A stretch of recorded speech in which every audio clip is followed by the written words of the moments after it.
Narito po tayo sa may Baseco Beach. And yun na po yung mga MMDA. Siya nga naglilinis po dito, no, sa Baseco Beach. Okay.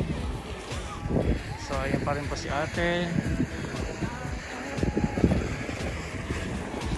Naglilinis sila, oh.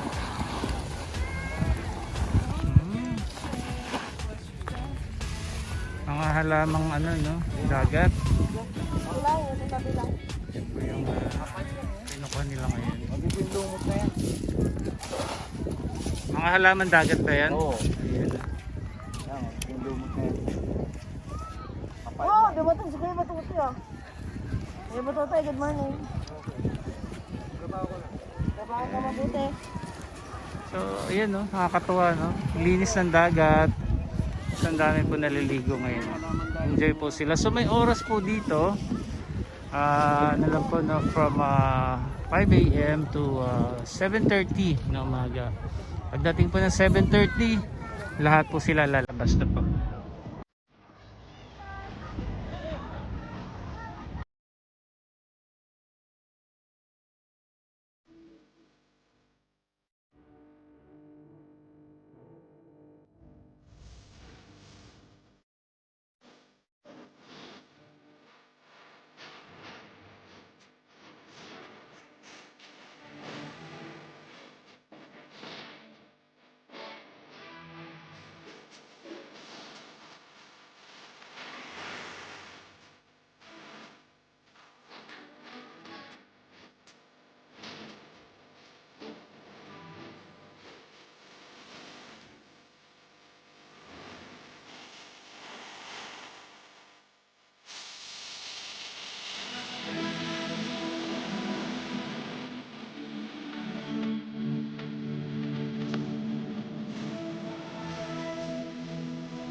Kita aso.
So ito po no, yung kamakailan lamang ngayon nag tree planting po dito o mangrove planting na nakaraan. Ayan. Ito po yung nilad.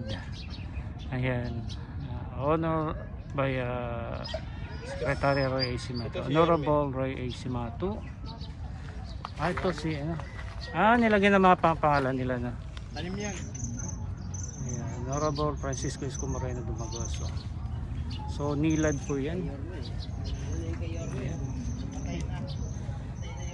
Ang ano. Sayang naman. Mabubuhay pa to, sir. Uwi pa ba yan? Ha? Okay, buhay pa yan. So parang ganito lang yan. Okay. Danilo D. Lim, yan. Ito naman.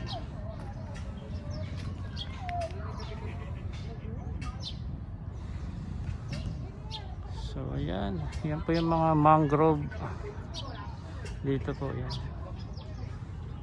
sa Baseco. Ayan nakalagay rito Manila Bay Rehabilitation Program, DNR National Capital Region in partnership with Metro Manila Development Authority, Pasig River Coordinating Management Office and City of Manila. Ayan, okay. So once again, ito po yung update natin dito sa Baseco Boardwalk and the Mangrove area.